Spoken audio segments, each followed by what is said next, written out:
Hello दोस्तों, आज हम बात करने वाले हैं ऋग्वेद के बारे में। ठीक है, ऋग्वेद का आज हम क्या करने वाले हैं, रिवीजन। इससे पहले हमने जो संपूर्ण अध्ययन किया था ऋग्वेद का और वैदिक वांग्मय के बारे में, जिन्होंने वीडियो नहीं देखी है तो वो चैनल के प्लेलिस्ट में जाके, ठीक है, वहाँ पे या फिर एमए वाले में प्लेलिस्ट में चला जाइएगा, वहाँ से देख लीजिएगा, या फिर पर्सनल जो बनाए गए हैं वैदिक या लौकिक वाले, उसमें जाके आप देख लीजिएगा। ठीक है, वहाँ से अगर आपने देख लिया और यहाँ पे आपने देख लिया तो क्वेश्चन जो बनने वाले होते हैं वो सारी चीज़ें आपको समझ में आ जाएंगी और बार बार पढ़ना नहीं पड़ेगा। और जो लोग नोट्स नहीं बना रहे हो, नोट्स 100% बना लीजिएगा। ठीक है, तो शुरुआत करते हैं। ठीक है, चैनल पे हमारे नए तो सब्सक्राइब जरूर कर लीजिएगा और नोटिफिकेशन ऑन कर लीजिएगा, जिससे जब भी वीडियो अपलोड हो आप तक पहुंच जाए। वेद शब्द का अर्थ होता है ज्ञान या ज्ञान का समूह या ज्ञान की राशि आप कह सकते हैं। ठीक है, हालांकि वेद जो होता है उसको ज्ञान ही का ही स्वरूप मानते हैं या ज्ञान ही मानते हैं। वेद का अगर संपूर्ण सा सामान सा कोई आप पूछे कि वेद क्या है तो आप बोलिए ज्ञान। ठीक है, ज्ञान का वो समूह जो अपौरुषेय है। कब लिखा गया, किसने लिखा, ये कुछ भी पता नहीं है। विषय वस्तु का इतने अच्छे ढंग से समावेश किया गया है इसमें, जो आज तक कोई नहीं कर पाया। ठीक है, इसीलिए इसे अपौरुषेय कहा जाता है। वेद कितने होते हैं, 4 वेद होते हैं। ठीक है, ऋग्वेद, यजुर्वेद, सामवेद, अथर्ववेद। ठीक है, कितने वेद होते हैं, 4। ऋग्वेद, यजुर्वेद, सामवेद, अथर्ववेद, इन्हें को भी संहिता भी कहते हैं। ठीक है, ऋग्वेद संहिता, यजुर्वेद संहिता, सामवेद संहिता, अथर्ववेद संहिता। क्वेश्चन दोनों तरीके से आ सकता है कि संहिताएं कितनी है, तो कितनी, 4। ऋग्वेद संहिता, यजुर्वेद संहिता, सामवेद संहिता, अथर्ववेद संहिता। या आपसे पूछ लिया जाए कि वेद कितने हैं, तो 4 ऋग्वेद, यजुर्वेद, सामवेद, अथर्ववेद। ठीक है, या आपसे वैदिक वांग, हाँ एक क्वेश्चन हो जाए, क्योंकि 4 4 ही हैं। देखो, वैदिक वांग्मयों को कितने भागों में बांटा गया है, 4। संहिता, ब्राह्मण, आरण्यक, उपनिषद, यही सारी चीज़ें आपसे पूछी जाएंगी। ठीक है, तो अब आ जाते हैं सीधे ऋग्वेद पे। ठीक है, ऋग्वेद का जो संपूर्ण अध्ययन थ्योरी के टाइप का हमने पहले कर लिया था। अब हम क्वेश्चन जानेंगे कि एमए में किस तरह से क्वेश्चन पूछे जाते हैं, और उसका डायरेक्ट हमने पॉइंट वाइज लिख लिया है, डायरेक्ट ऐसे ही क्वेश्चन पूछे जाते हैं। ठीक है, पहला क्वेश्चन कभी कभी पूछ लेता है कि ऋग्वेद सबसे प्राचीन वेद कौन सा है, तो सबसे प्राचीन वेद ऋग्वेद है। ठीक है, सबसे अर्वाचीन सबसे बाद का कौन है, अथर्ववेद है। ठीक है, तो ये क्रम भी आपको याद रखना है, भूल भूल मत जाना है। ठीक है, ये जो पहला ऋग्वेद आता है, यजुर्वेद, सामवेद, अथर्ववेद। ठीक है, ये क्रम जो है इसको अच्छे ढंग से करना है। क्रम ऐसा नहीं कि आगे पीछे याद रखना, नहीं, कभी कभी क्रम भी लिखने के लिए दे देता है, तो इस चीज़ का विशेष ध्यान रखना। आपसे पूछ लिया जाएगा कि ऋग्वेद के आचार्य कौन है, तो ऋग्वेद के आचार्य कौन है, पैल हैं। ऋग्वेद के आचार्य कौन है, पैल। अभी अभी रटते जाओ। ठीक है, ऋग्वेद पूछ लिया जाएगा कि ऋग्वेद के आचार्य कौन है, पैल हैं। ऋग्वेद के ऋतु कौन है, होता है। ठीक है, ऋग्वेद के ऋतु कौन है, होता। ऋग्वेद का उपवेद कौन सा है, आयुर्वेद होते हैं। ठीक है, यह सीधे ही क्वेश्चन पूछा जाता है कि ऋग्वेद का उपवेद कौन सा है, उसमें 4 ऑप्शन दे दिया जाएगा, आयुर्वेद पे आपको टिक लगा देना है। ऋत्विक पूछ लिया जाएगा तो ऋत्विक होता होते हैं, चारों में से ऑप्शन जो होता है वो लगा दीजिए। ठीक है, ऋग्वेद का अपर नाम क्या है, दस्तई। ऋग्वेद का अपर नाम क्या है, दस्तई। ऋग्वेद का विभाजन किसमें किया गया है, 2 में किया गया, आपको पता है, अष्टक और मंडल में। 8 अष्टक हैं, 10 मंडल है। ठीक है, 8 अष्टक में 64 अध्याय बताए गए हैं। ठीक है, 64 अध्याय हैं। ठीक है, 10 मंडल हैं। ठीक है, तो यहाँ पे देख लीजिए, अष्टक कितने हैं, 8 हैं। अध्याय कितने हैं, 64 हैं। ठीक है, मंडल कितने हैं, 10 हैं। वर्ग कितने हैं, 2024। अनुवाक कितने हैं, 85। ठीक है, अब रट लीजिए। रटना क्या है, आपको ध्यान ही आ गया होगा, मैंने आपको बताया था पिछली क्लास में, 2 3 बार हमने बता दिया था। देखो, मेरा स्टाइल जो है वैसे ही है कि देखो, जो चीज़ें हम क्लियर कर रहे हैं ना, वो चीज़ें, अब ये अंकों का बहुत ही महत्व है। ठीक है, ये अंकों का बहुत ही महत्व है, क्योंकि ये अंक जब ऑप्शन में दिखते हैं तो 100% भ्रम निकलता है। ठीक है, आपसे पूछ लिया जाएगा ऋग्वेद में कितने मंडल हैं, 10 मंडल हैं। ऋग्वेद में कितने अनुवाक है, 85 अनुवाक है। ऋग्वेद में कितने मंत्र हैं, 10,580, 10,552। ठीक है, ये दोनों कोई एक ही ऑप्शन में रहेगा। ठीक है, अगर ऑप्शन मान लीजिए पूछ लेगा ऋग्वेद में कितने मंत्र हैं, ठीक है, ऋग्वेद में कितने मंत्र हैं, 10,580। अगर 10,580 1/4 दिया है तो ये वाला नहीं दिया रहेगा। ठीक है, ये ऐसा इसलिए है 1/4, क्योंकि कुछ किसी मंत्र का एक एक ही लाइन मिलती है। ठीक है, इसलिए ऐसा लिखा गया है। सूक्त 1028 है। ठीक है, ये अच्छे ढंग से कर लीजिएगा। शिक्षा ग्रंथ की बात करें तो, ठीक है, शिक्षा ग्रंथ की बात करें तो सैनक शिक्षा है, वशिष्ठ शिक्षा, पाणिनि शिक्षा। पाणिनि शिक्षा किससे रिलेटेड है, ऋग्वेद से। सैनिक की शिक्षा किससे रिलेटेड, ऋग्वेद से। वशिष्ठ शिक्षा किससे रिलेटेड है, ऋग्वेद से। ठीक है, तो ये सारी चीज़ें आपको आराम से नोट्स बना के लिखना है। अब हम बात करते हैं यहाँ से इंपॉर्टेंट है। हमने आपको बताया था संहिता, ब्राह्मण, आरण्यक, उपनिषद। तो संहिता क्या हो गया, ऋग्वेद हो गया। अब ऋग्वेद के ब्राह्मण, ब्राह्मण कौन से, ब्राह्मण क्या होता है आपको पता है, ये कास्ट वाला ब्राह्मण नहीं है। ब्राह्मण, आरण्यक, उपनिषद। ठीक है, ये ब्राह्मण वो चीज़ होते हैं जो वेदों की व्याख्या करते हैं। ठीक है, वेदों की व्याख्या के लिए बनाए गए हैं, वह ब्राह्मण है। ये ब्राह्मण ग्रंथ है। ठीक है, वो ब्राह्मण कास्ट वाला नहीं है, ये ब्राह्मण ग्रंथ की बात हम लोग कर रहे हैं, तो इसलिए इस चीज़ को अच्छे ढंग से ध्यान में दीजिएगा।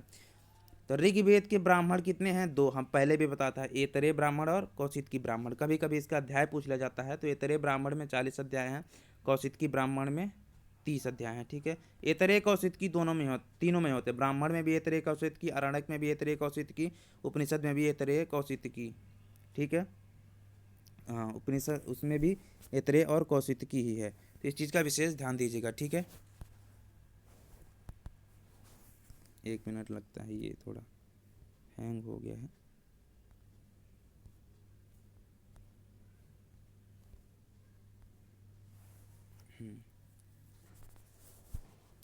ठीक है, तो इस चीज़ का विशेष ध्यान रखना, ये भी आपको आराम से पढ़ना है। ये सारी चीज़ें आपको ध्यान में रखनी होंगी, ध्यान में रखने के लिए आपको बार बार पढ़ना पड़ेगा, ठीक है। इस चीज़ का भी विशेष ध्यान रखना कि ये 100% क्वेश्चन एक एक नंबर आपके लिए मायने रखता है, चाहे आप DU के लिए तैयारी कर रहे हैं या फिर JNU के लिए, ठीक है, या फिर BHU के लिए। अधिकतर जगह यही सिलेबस होता है वैदिक साहित्य का, ठीक है। अब हम बात करते हैं ये चीज़ जो आपको अधिकतर पूछी जाती है, 1 या 2 क्वेश्चन यहाँ से पूछ लिया जाता है, ठीक है। देखो ये चीज़ आपको थोड़ा समझाना जरूरी है। हम वेदांग जो होते हैं छड़ वेदांग होते हैं, ठीक है। शिक्षा, कल्प, निरुक्ति, व्याकरण, ज्योतिषण, तो कल्प जो है छड़ वेदांगों का यही एक अंश है, ठीक है। इसके 4 भाग होते हैं। इसके कितने भाग होते हैं? 4 भाग, ठीक है। इसके 4 भाग होते हैं, कौन कौन से? स्रोत सूत्र, गृह सूत्र, धर्म सूत्र, शुल्ब सूत्र, ठीक है। ये हर वेद के होते हैं, ठीक है। किसी के प्राप्त होते हैं, किसी के नहीं, जो हम आगे आप बात कर लेंगे। तो ऋग्वेद का स्रोत सूत्र आपसे पूछा जाए तो कौन कौन सा है? आश्वलायन, सांख्यायन, ठीक है। 2 होते हैं, आश्वलायन और सांख्यायन। ऋग्वेद का गृह सूत्र कौन कौन से है? आश्वलायन, सांख्यायन और सामवेद, ठीक है। ऋग्वेद के धर्म सूत्र कौन से हैं? वशिष्ठ और विष्णु। ऋग्वेद का शुल्ब सूत्र कौन सा है? कोई भी प्राप्त नहीं होता है, ठीक है, मिलता ही नहीं है, अभी तक प्राप्त नहीं हुआ है। तो ये आपको कैसे याद रखना है? पढ़ना है अच्छे ढंग से, ठीक है। ये आपको भाग, देखो अब ये सारी चीज़ें जो है, ये सारी चीज़ें आपको पढ़ने के लिए आपको ध्यान रखना पड़ेगा कि इसके भाग कितने हैं। 5 भाग हैं, ठीक है। साकल, वास्कल, आश्वलायन, 5 शाखाएं हैं, ठीक है। साकल, वास्कल, आश्वलायन, सांख्यायन, मंडूकायन, ठीक है। ये 5 भाग हैं। अब उन्हीं में से स्रोत सूत्र में कितने प्राप्त हो जाते हैं? 2, ठीक है। ऋग्वेद के स्रोत सूत्र किसने? आश्वलायन और सांख्यायन। गृह सूत्र आश्वलायन, सांख्यायन, कौशिकी के साम भी का कभी कहीं कहीं कहीं मिल जाता है थोड़ा बहुत, ठीक है। धर्मसूत्र वशिष्ठ धर्मसूत्र, विष्णु धर्मसूत्र, शुल्ब सूत्र इसका प्राप्त नहीं होता, ठीक है। जैसे ये ऋग्वेद हो गया, जैसे ऋग्वेद का स्रोत सूत्र है, गृह सूत्र है, धर्मसूत्र है, शुल्ब सूत्र। इसी तरह यजुर्वेद का भी स्रोत सूत्र होता है, यजुर्वेद का गृह सूत्र होता है, यजुर्वेद का भी धर्म सूत्र होता है, शुल्ब सूत्र होता है, ठीक है। कोई कोई प्राप्त होता है, कोई कोई नहीं। इसी तरह सामवेद, अथर्ववेद, ठीक है, सभी में ही होते हैं जो आपको पढ़ने हैं। सभी क्वेश्चन पूछे जाते हैं, एक एक क्वेश्चन पूछे जाते हैं। वैदिक साहित्य से अगर हम बात करें, ठीक है, वैदिक साहित्य से 15 से 17 क्वेश्चन के लगभग में आते हैं, हर बार 15 के लगभग में क्वेश्चन आता है, ठीक है। इस चीज़ का विशेष ध्यान रखना, आपको बहुत अच्छे ढंग से पढ़ना है, बारीकी से। इसीलिए मैं बोल रहा हूँ कि जिन्होंने अभी इससे पहले थ्योरी वाली जो वीडियो थी वो नहीं देखी, तो जाके देख लीजिएगा और बुक 100% पढ़िएगा, जिससे आपको हमेशा के लिए क्लियर हो जाए। इस बार जो क्वेश्चन एक पूछा गया था, वो क्वेश्चन पूछा गया था, ये नासदी सूक्त किस वेद से रिलेटेड है? तो वो ऋग्वेद से था, ठीक है। अब देखो ये जितने भी यहाँ पे वेद आपको सूक्त दिए गए हैं, ठीक है, ये सूक्त आपको 100% याद रखना है कि ऋग्वेद में कौन कौन से सूक्त आ जाते हैं। पहला अग्नि सूक्त है। अग्नि सूक्त किससे रिलेटेड है? ऋग्वेद से। वरुण सूक्त किससे रिलेटेड है? ऋग्वेद से, ठीक है। सूर्य सूक्त ऋग्वेद से ही है। इंद्र सूक्त ऋग्वेद से ही है। उषा सूक्त ये भी ऋग्वेद से ही। पर्जन्य ये भी ऋग्वेद से ही। अच्छ ये भी ऋग्वेद से है। ज्ञान ये भी। पुरुष, हिरण्यगर्भ, वाक और नासदी ये सारे ऋग्वेद के ही सूक्त हैं, ठीक है। ऋग्वेद के ही सूक्त हैं। आपको बस इसकी भूमिका पढ़ लेनी है, ठीक है, भूमिका पढ़ लेनी है, क्या कहानी है क्या नहीं, और किस वेद से है। इसी तरह मान लीजिए यजुर्वेद होगा, सामवेद हो गया, अथर्ववेद हो गया, उसमें कौन कौन से होते हैं, उसमें बदल जाएंगे, ठीक है, सबके अलग अलग होते हैं। तो ये चीज़ का विशेष ध्यान रखना, 1 नंबर का क्वेश्चन ये भी पूछ लिया जाता है। अब आप लोग देखो, ये अंकों पे अभी ध्यान नहीं देना, ये आपको MA में जाएंगे तब आपको अच्छे ढंग से ध्यान देना पड़ेगा, ठीक है। अभी बस जनरल नॉलेज के लिए जब आप इसकी भूमिका पढ़ेंगे तो उसमें जो लिखा होगा ये आपको बारे में बता देगा, उतना आपके लिए काफ़ी है। हालांकि मैं बता देता हूँ, ठीक है। ये जो 10 लिखा हुआ है शुरू में, जो पॉइंट से पहले लिखा हुआ है, 10 लिखा हुआ है, 5 लिखा हुआ है, 10, 1, 1, 1, 2, 3, ठीक है। ये क्या होता है? ये चीज़ होता है मंडल। ऋग्वेद में कितने मंडल हैं? 10 मंडल है ना। तो ये जो शुरू में पॉइंट से पहले लिखा हुआ है, इसको 10 मंडल, ये 5 मंडल, प्रथम मंडल, द्वितीय मंडल, तृतीय मंडल, ठीक है, इसे मंडल कहते हैं। जो लास्ट में लिखा गया है ये सूक्त संख्या है, ठीक है। तो जैसे अग्नि लिखा हुआ है 1.1, अग्नि 1 मतलब हो गया प्रथम मंडल, 1.1 जो 0.1 लिखा हुआ है इसका मतलब प्रथम सूक्त, ठीक है। हाँ यानी कि अग्नि जो है वो प्रथम मंडल का प्रथम सूक्त है, ठीक है, अग्नि का।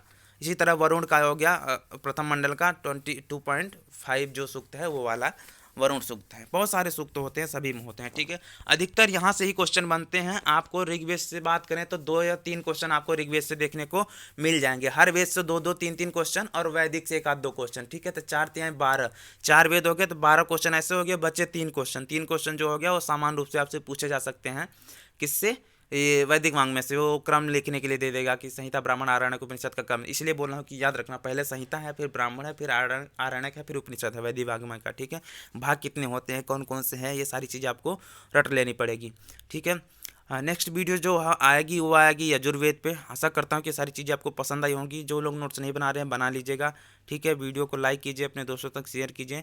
मिलते हैं फिर किसी नेक्स्ट वीडियो में, तब तक के लिए आप सभी का बहुत बहुत धन्यवाद। Thank you so much all of you.